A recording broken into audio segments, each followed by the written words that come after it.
Thank you, Mr. Speaker. On Sunday, we unveiled Labour's plan to recruit hundreds of thousands of workers into clean energy, creating quality, well-paid jobs in every quarter of the United Kingdom.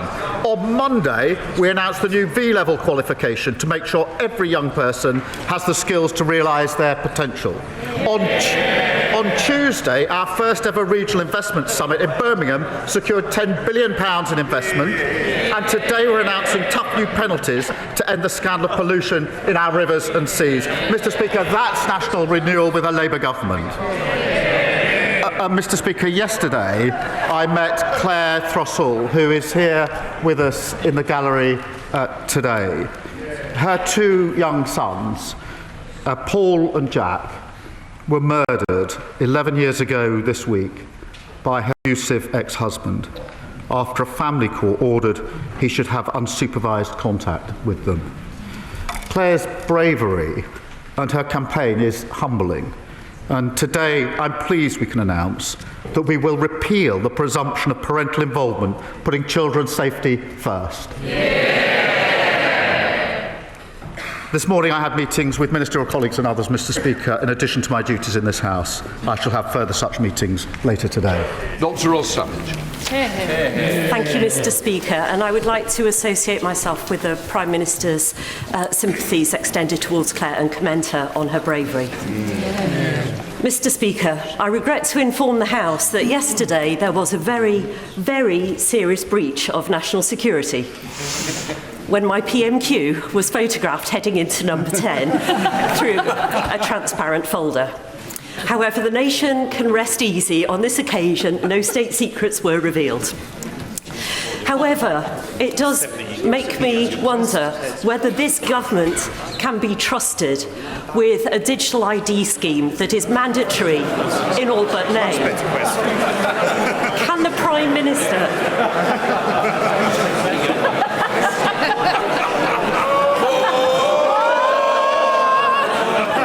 to keep the Prime Minister on his toes.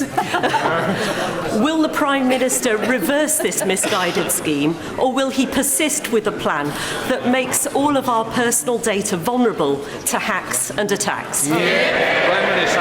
Well, I thank you for our question. The whole point of digital ID, of course, is that you can't see it, so that should at least deal with the first of her concerns. Look, it is important that we make access to services, public services, as easy as possible for people. And we all know the difficulties that so many people have accessing services, and digital ID has been shown in other countries to help. I do think this is an important step forward. I also think it's very important as part of our plan to tackle those who are entering our country illegally. Jane Kirkham. Thank you, Mr. Speaker. Households in Cornwall in temporary accommodation have increased by 265% in 5 years. So I'm delighted that this Labour government is investing £39 billion into social and affordable housing. In Cornwall, we're developing a strategy to provide housing at sites like Pydar in my constituency, which need support from Homes England. Will the Prime Minister arrange for us to meet the Housing Minister at our Homes Cornwall launch next month to accelerate discussions on a strategic partnership for Cornwall so we can build the right homes in the right places for local people? Well, I know the Housing Minister would be delighted to meet my honourable friend to help unlock new homes for her constituents. We are working closely with local authorities through our small sites aggregator to build new affordable homes on brownfield sites. My goal, Mr. Speaker, is to restore the dream of home and ownership, which was stolen by the government, by the opposition when they were in government. Thank you. Leader of the opposition, Kemi Bale. Mr. Speaker, first of all, can I pay tribute to the former Conservative MP Oliver Colville, who has very sadly passed away after a long illness. Colleagues will remember him for his love of cricket and, of course, hedgehogs. He will be very much missed. Mr. Speaker, 4 victims on the Rape Gang Survivors Panel have resigned.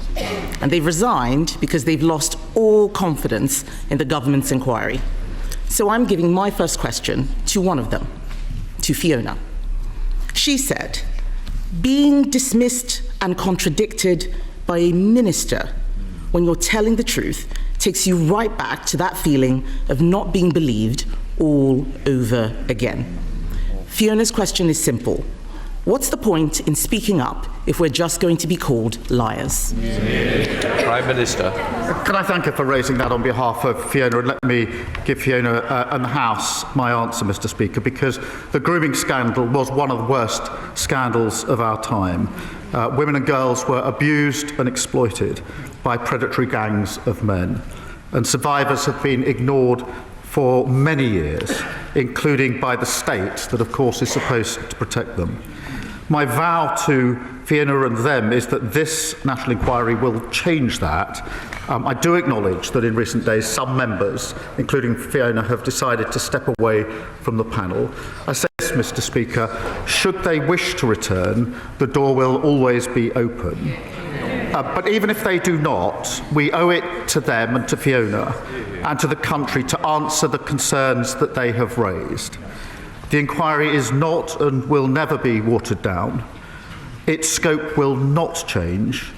It will examine the ethnicity and religion of the offenders, and we will find the right person to chair the inquiry.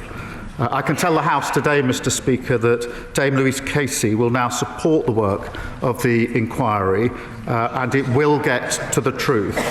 Injustice will have no place to hide. Mr. Speaker, I doubt she'll be satisfied with that answer. He says that they could return to the panel if they wish to. Why would they do that? The government has been engaged in a briefing war against survivors. Elizabeth. It's absolutely disgraceful. Oh, really? They say shame. Why don't they listen to what Elizabeth had to say? Why don't they listen to what Elizabeth had to say? Elizabeth, who was abused in Rotherham from the age of 14, had this to say, and I quote, "The government has created a toxic environment for survivors." They were looking for answers from the Prime Minister, and what they've heard is Labour MPs saying shame at their words. Yesterday, Mr. Speaker, the Safeguarding Minister said Elizabeth was wrong. Who should we believe? The Prime Minister's Safeguarding Minister or Elizabeth? Prime Minister. Mr. Speaker, let me put on record my respect for all of the survivors who've been through the most awful ordeals. And I want to thank those that have been involved so far for the work in the process. What we're trying to do is to get this right and have an inquiry with survivors at the heart. As the Safeguarding Minister told the House yesterday, that's obviously not easy. They've all come with difficult experiences. There are a wide range of views, understandably, and every survivor does bring their own painful experience to this. The survivors met the prospective chairs this week, and we want to have them to have the chance to engage. I want survivors to be at the heart of this. I want an inquiry that can get to the truth. These are the hard yards, I accept that, but I want to press on and get this right. Mr. Speaker, he says that he wants survivors to be at the heart of this, but in his first PMQs this year, he said we did not need a national inquiry. And when he did, all of these MPs cheered. They were nodding their heads, including the Safeguarding Minister. They voted against the national inquiry 3 times. Yes, they did. Yes, they did. They voted against the national inquiry. All of you do. They voted against the national inquiry 3 times, so the victims don't believe them. They can say no as much as they like. It is on the record. They don't like it, but it's true. Now, one of the victims has quit. Contrary to what the Prime Minister's just said and what the Home Secretary wrote this morning, they believe that the inquiry will downplay the racial and religious motivations behind their abuse. Aren't the victims right when they call it a cover-up? Prime Minister. Well, let me reassure the victims and the House that the scope of the inquiry will not be diluted, and we won't shy away from cultural or religious issues. And Mr. Speaker, it was me that commissioned Baroness Casey in the first place, who gave me her recommendation in relation to a national inquiry, and we have, in the 4 months since then, finalised the panel and trying to get the leadership of this inquiry right, with survivors at the heart. Mr. Speaker, in that period, we have also reopened 1,200 historic closed cases. I have long argued, Mr. Speaker, that the criminal route where it can be pursued is the right route for perpetrators.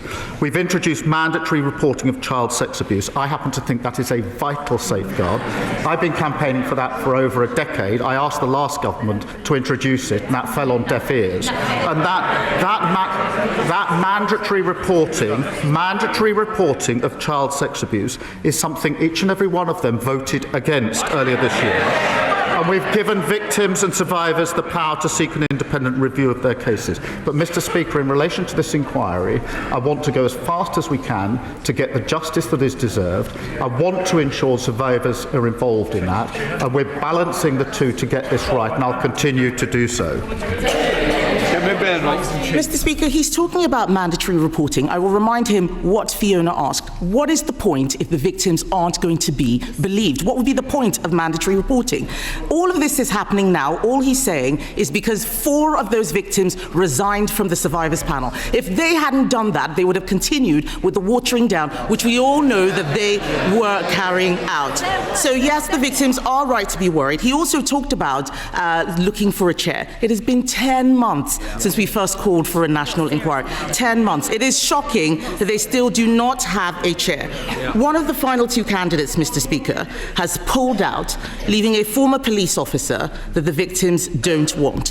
What they do want is a judge. They deserve a judge. So, Mr. Speaker, we are talking now. We are talking about the industrial scale rape of women and girls.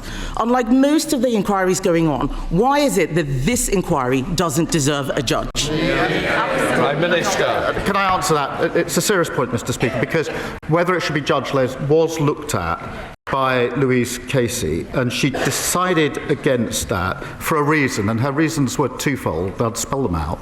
The first was the speed with which we could do this, and it would have been... They asked the question, and the first was the speed with which we could do this. The second is really important, and that is that at the same time as the inquiry, I was absolutely determined that criminal investigations would go on at the same time. One of the problems that judge-led inquiries run into, I've seen and experienced this myself, is that they're often held back until the end of the criminal investigations. And I was determined that we'll be able to run the two together. And it's because of that, Mr. Speaker, that we've been able to reopen 1,200 historic cases at the same time. And Mr. Speaker, she asks, what's the point of mandatory reporting that she voted against? I don't think she understands how it works. Mr.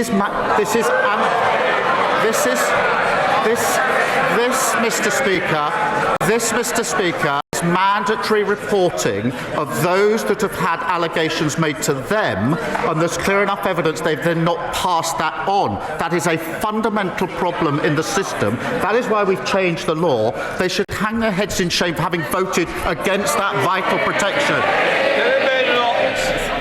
What he should hang his head in shame in is calling this a far-right bandwagon when we first raised this issue.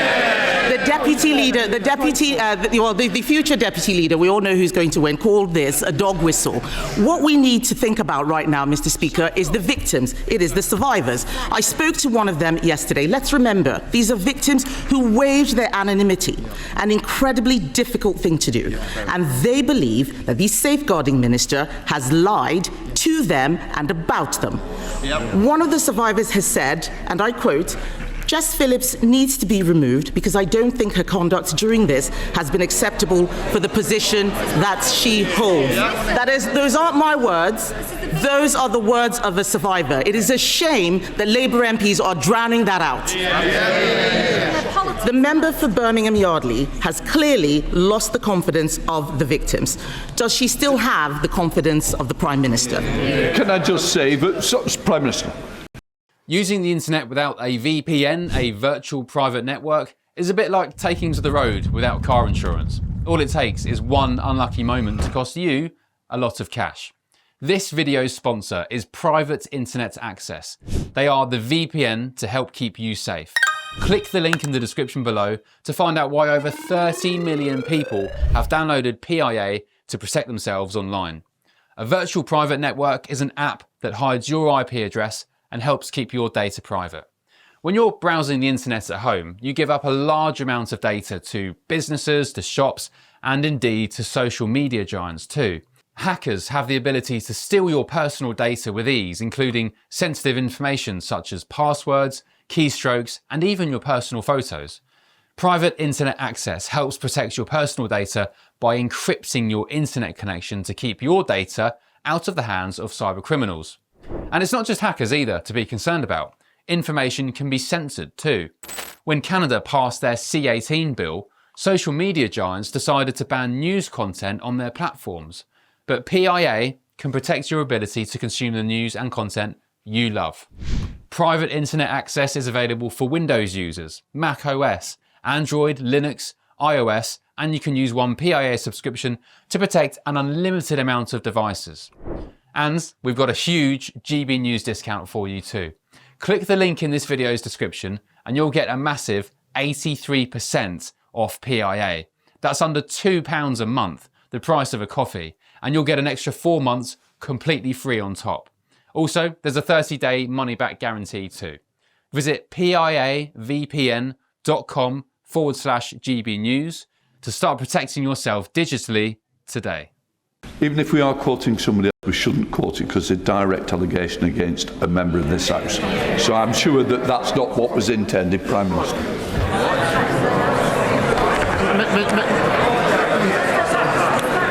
Mr. Speaker, I respect the views of all the survivors. There are different views, I accept that.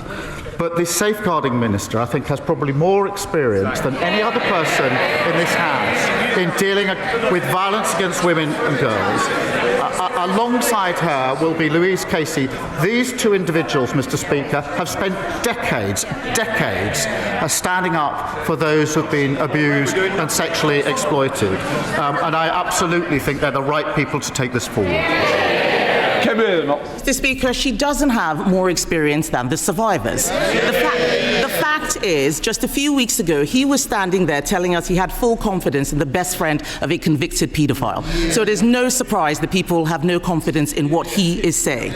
The victims have said that she should be sacked. We on this side of the House believe that she should be sacked because this is about Labour failure. Labour never wanted this inquiry. We demanded it. It has been Labour-run councils, Trafford, Bradford, Blackpool, that tried to suppress the truth. It is Labour ministers attacking the victims. We're standing up for them. And how is it, Mr. Speaker, how is it that whether it is rape or Chinese espionage, when he's in a position to do something about it, it's always someone else's fault? Mr. Speaker, my priorities are listening to and standing up for the survivors. That's why we're doing the work on the inquiry. That's why we've reopened the criminal cases, why we brought in mandatory reporting. But I would gently remind them they had 14 years in office. They barely mentioned this issue. And where there were inquiries, they failed to act on them. We have done more in the time we've been in office than they did in 14 long years. Thank you very much, Mr. Speaker. Mental ill health affects 1 in 4 of us. It costs this country up to £300 billion a year. So will the Prime Minister join me in thanking the staff at McGull Health Park who do a brilliant job in looking after those suffering from mental ill health? And will he wish them well with their plans to set up a world-leading research and innovation centre which will make an enormous contribution towards this government's stated aim of giving mental and physical health care equal priority? Prime Minister. Well, of course I join in thanking the staff at McGull Health Park. Mr. Speaker, we are investing £15.6 billion to bring down mental health waiting lists, vital in continuing to drive down inactivity and helping people to get the care that they need. In the upcoming multi-year capital budgets, we will enable NHS Trust to accelerate decisions on local priorities, and that could include developments like the Mental Health Digital Research Centre that he champions. Leader of the Liberal Democrats, Sir Eddie. Thank you, Mr. Speaker. Can I agree with the Prime Minister about the words he said about Claire Frossell? and agree with him that it's right that we change the law, and I hope it is named after her sons, Jack and Paul. Mr. Speaker, given the revelations about Royal Lodge, does the Prime Minister agree that this House needs to properly scrutinise the Crown Estate to ensure taxpayers' interests are protected? The Chancellor herself has said that the current arrangements are wrong.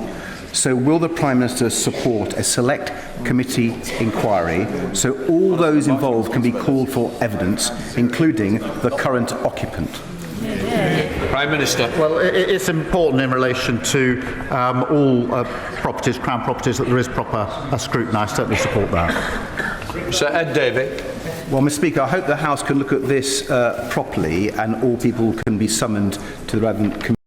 But turning to the economy now, Mr. Speaker, I know members opposite are relieved.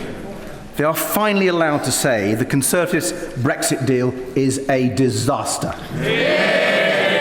But, Mr. Speaker, that can't just be a political ruse to attack the honourable member for Clacton, however much he deserves it. Or even worse, Mr. Speaker, or even worse, Mr. Speaker, given we still have the highest inflation in the G7, it mustn't be a smokescreen to raise taxes on ordinary people. Mr. Speaker, it must be a call to action. So will the Prime Minister act now to repair the Brexit damage by negotiating a new UK-EU customs union to boost Britain's trade and grow our economy? No, I don't think that's the way forward. What we've done is to have a much closer relationship with the EU, recognising the damage done by the flawed Brexit deal that the party opposite negotiated. We've also struck deals with India and with the US, record investment into this country, and the fastest growing economy in the G7 in the first half of this year. Daniel Francis. Thank you, Mr. Speaker. This summer, I visited every road across the Bexley and Crayford constituency to reporting potholes to ensure the £895,000 given by this Labour government to the Conservative Control Council in the London Borough of Bexley is spent. However, the Conservative Cabinet member responsible for roads on the council wrote to our local newspaper asking that I stop reporting potholes because it was causing work for the council. Will the Prime Minister join with me in urging my Conservative council to get on and spend that money to make roads like May Place Road East safe to drive on? So this is a local Conservative council telling him not to point out potholes in case they have to fill them. That's outrageous, just like the record of the last 14 years. Mr. Speaker, we know how problematic, dangerous and costly potholes are to drivers. That's why we've delivered record investment to maintain our roads and fix potholes. That's £1.6 billion, Mr. Speaker. That money's been given to councils, but it comes with strings. So my message to reinforce this is clear to the council. Use the money, fix the roads, show how you're carrying out repairs, or lose the money because it's councils who get on with the job of fixing our roads. And I'll make sure the Road Minister follows up with him. Well, Ellie Jones. Thank you, Mr. Speaker. Given that the TUC has calculated that the wealthiest 10% of households in the UK hold more wealth than everyone else in the country put together, does the Prime Minister agree with me that it is inequality, not immigration, that is a threat to our country? Well, Prime Minister. Mr. Speaker, we need to deal both with the levels of immigration and with inequality, and that's what this government is doing. And as we get on with trying to boost our economy, can I gently point out that if we want more equality, if we want our economy to be stronger, their party needs to start voting for some of the measures that will make it necessary. Michelle Walsh. Thank you, Mr. Speaker. In March 2022, I gave birth to my son by emergency C-section. Both my son and my life put at risk by a failing maternity service. In Nottinghamshire, we know failing maternity services far too well, with harm caused to mothers, babies and fathers. Over 2,400 families involved in the Donna Ockington inquiry. So does the Prime Minister agree with me that grief must be the engine of change, and where previous governments has failed, it is imperative that this government transforms maternity services so that every birth is an informed birth and every birth is a safe birth? Prime Minister.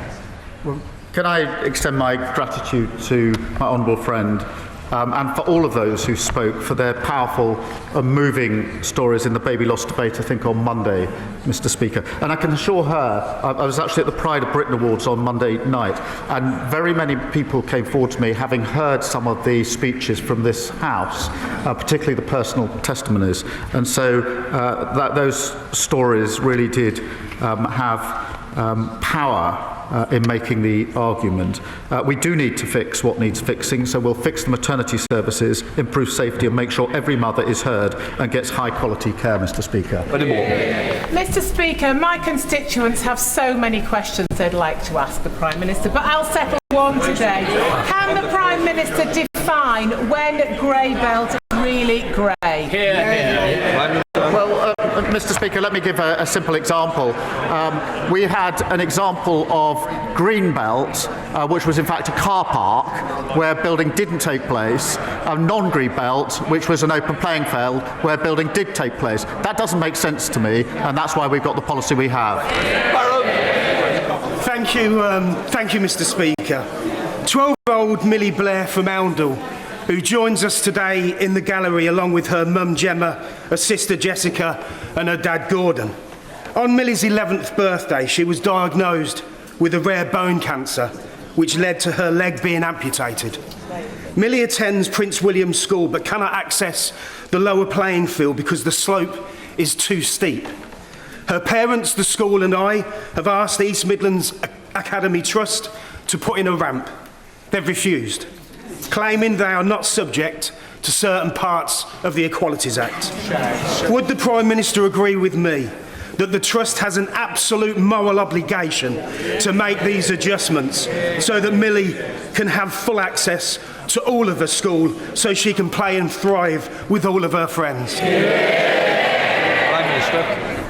Can I just welcome Millie to the gallery? She's looking down, and I appreciate the members opposite can't see her, but she's smiling down with the courage and positivity that I know is everything to her, and we absolutely salute that, and we're humbled by it.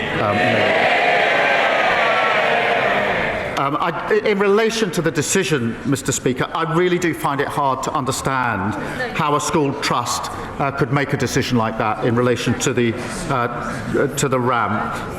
And rather than, as it were, berate them from here, I would just implore them on the behalf of, I think, everybody here, and Millie in particular, to just look again and please, I hope with the endorsement of the whole House, to reconsider that decision, put that ramp in and match the positivity and the courage that Millie has shown all of us. And I thank the honourable friend for raising this campaign. Will Foster. Thank you, Mr. Speaker. The Times has reported that local elections across the country will be delayed for a second year in a row. The leader of my local authority, Surrey County Council, has had to go on record to say that he hasn't called for elections to be cancelled, but other Conservatives clearly have. Mr. Speaker, can the Prime Minister give me a cast iron guarantee that my constituents in Woking and others across the country will not lose their democratic right to vote? Prime Minister. Well, I thank him for his question, and he knows we inherited a situation where local councils were underfunded and millions were wasted on duplication. By reforming the system, which is what we're doing, we will save money and reinvest it in improved public services. In Surrey, just in response to his question, we expect the elections to be in the new unitary councils, and we'll be setting out the planned timetable very shortly.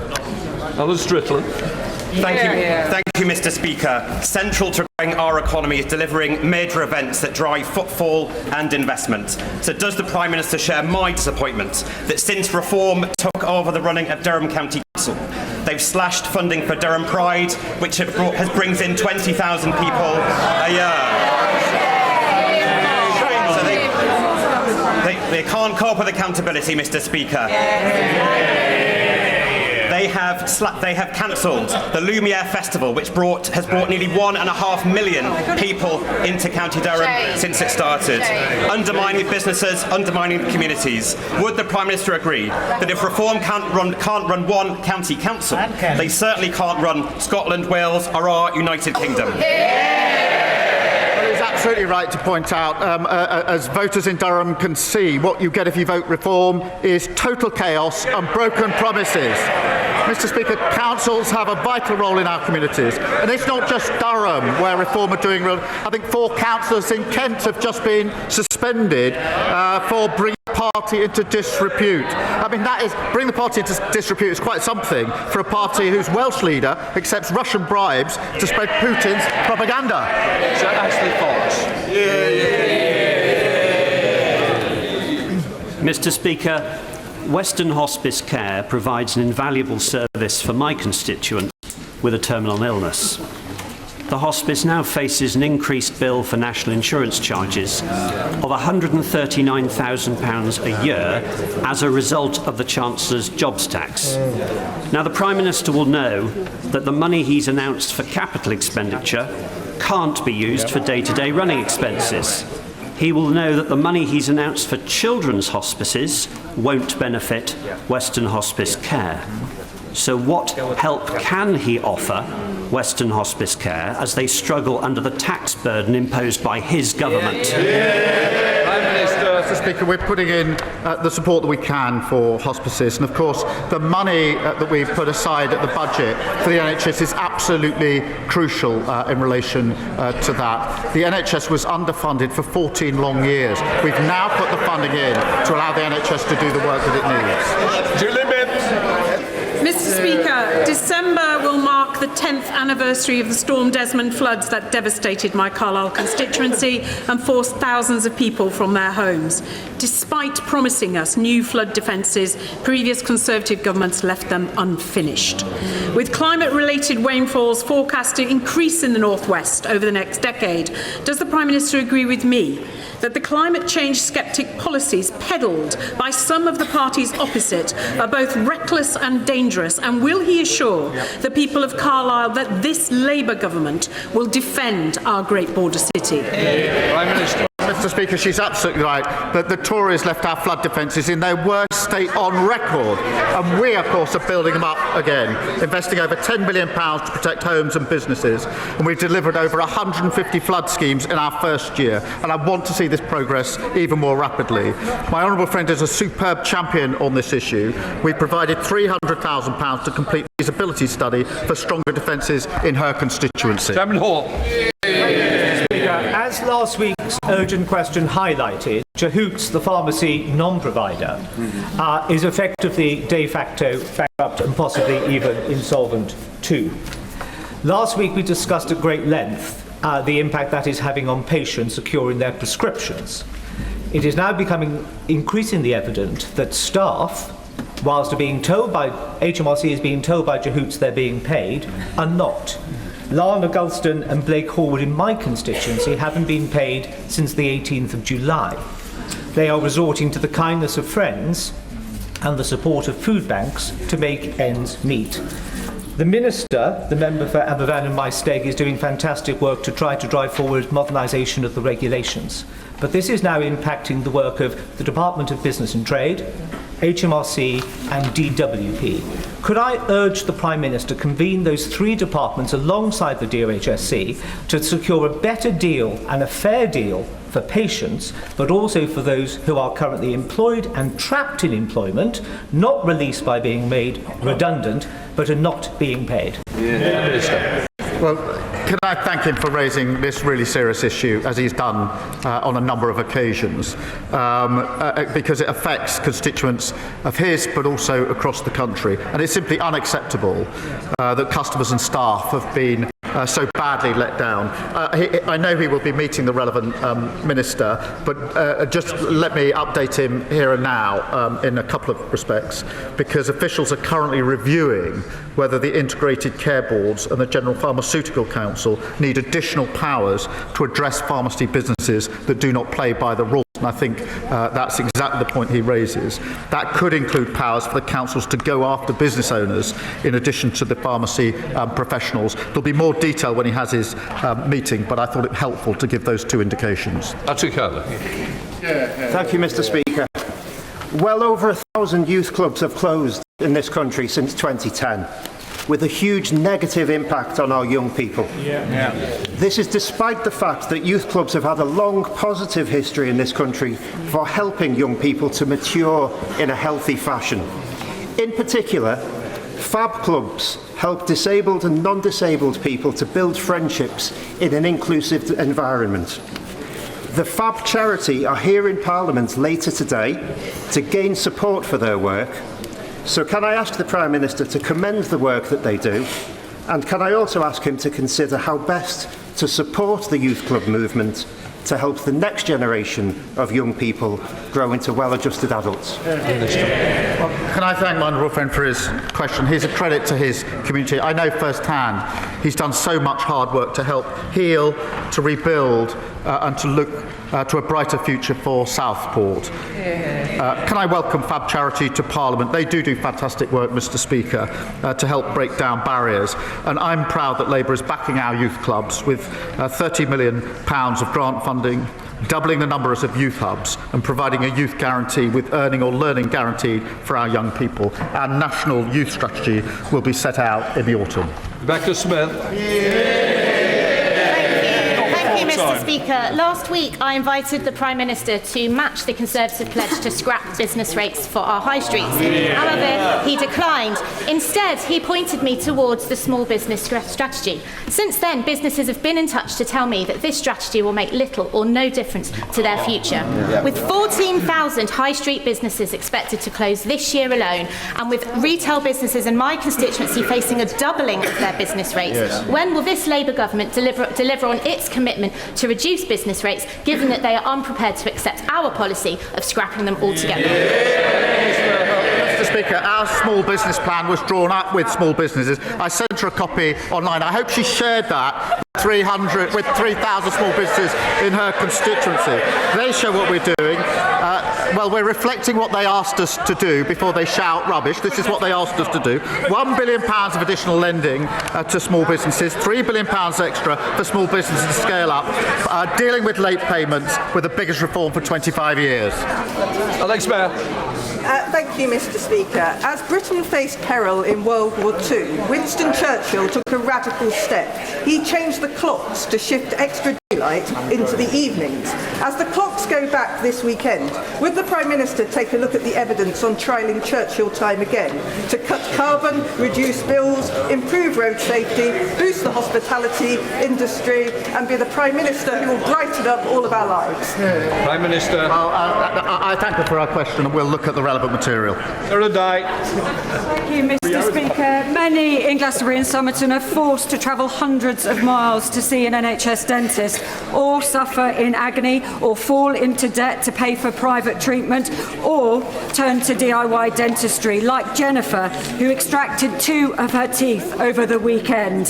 They simply can't wait for the consultation on the broken NHS contract. Mr. Speaker, they deserve immediate action. So will the Prime Minister outline what measures he's taking to end the dental desert in Somerset for good? Well, can I thank her for raising this, because added to the list of shocking things the last government left was the shocking state of NHS dentistry, broken like everything else under the last government. In relation to her question, we are rolling out extra urgent care appointments. In Somerset, Integrated Care Board is expected to deliver over 13,000 extra dental appointments this year, and I'll give her more details in due course. We're also reforming the dental contract, which will shift focus onto retaining NHS dentists. Final question now, please, Tuttle. Thank you, Mr. Speaker. Ahmed Al-Ibrahim was only 16 years old when he was fatally stabbed in Huddersfield. His life was cruelly taken away in what the police described as an unprovoked and motiveless attack. On a visit to Netherhall Learning Campus in my constituency last week, I know how important this issue is for young people. So will the Prime Minister commit to redoubling efforts to tackle serious violence and knife crime through more visible policing, stronger prevention and investment in youth services. Prime Minister. Can I thank her for raising this devastating case, and my thoughts, I'm sure those of the whole House, are with the family and friends. Through our crime and policing bill, we're increasing penalties for the illegal sale of knives and giving police new powers to seize knives likely to be used for violence or cause harm. We've also launched a coalition to tackle knife crime, to bring together campaigners and community leaders to tackle the root causes of knife crime and help protect the next generation. From benches, change over.